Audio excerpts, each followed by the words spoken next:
how do we get involvement and representation of women in these formal governance structures, and not just for the sake of representation? So in the Rwandan case where we have 50% of women that hold up the position of parliamentarians, but when you actually see the work that they do on the ground, their voices are silenced even within the parliament setting.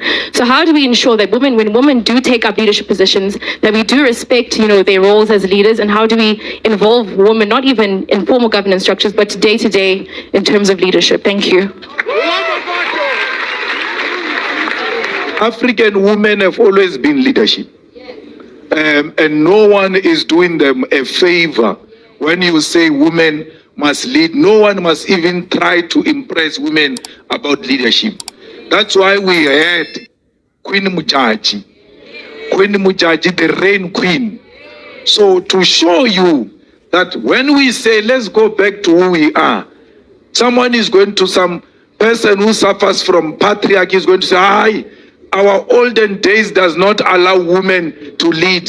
Okay, Mujaji, where does he come from? Where does she come from? Because she led even before these things that you are talking about. So the African leadership embraces women leadership. And no one must never in our name isolate women, because you will never win that struggle. You can say whatever you want to say. Sometimes just put your books aside and observe when we do the campaign. Or who's doing door to door and like? Who's doing the cooking? Who's coordinating these buses? Who's compiling the stats and sending the stats? Who's asking for posters? It's women who are at the center even now of what is happening in politics now. You may want to undermine their role and look down at them, but you know that that which is being sold by women is the most attractive thing. You want the revolution to succeed, you must allow women to lead it. Imagine me and Bongani, we come. Vuyane, Sitle, Sam Matthias, in a kumbi like this. We are going to Mtata. The usual stuff of Eastern Cape, hiking, you are hiking. And then the kumbi stops. When you open the door, it's just my door, Danjin. They are looking at you. That time you want a lift. I know I made a mistake here.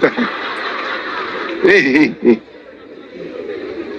But if you find the same amount of women in a kumbi,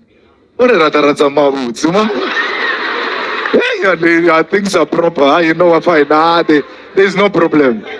Because when it's led by women, it's attractive. It means it's easily associated with. It means it represents genuine things. And that's why to be led by a woman is a privilege. Our house, the EFF building, EFF is the only political party in South Africa that owns its own head office. It's named after Winnie Mandela.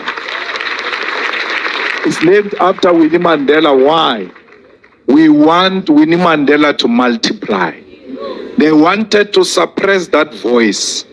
And we went to fetch it from the grave. And that voice is speaking right at the city center of Johannesburg.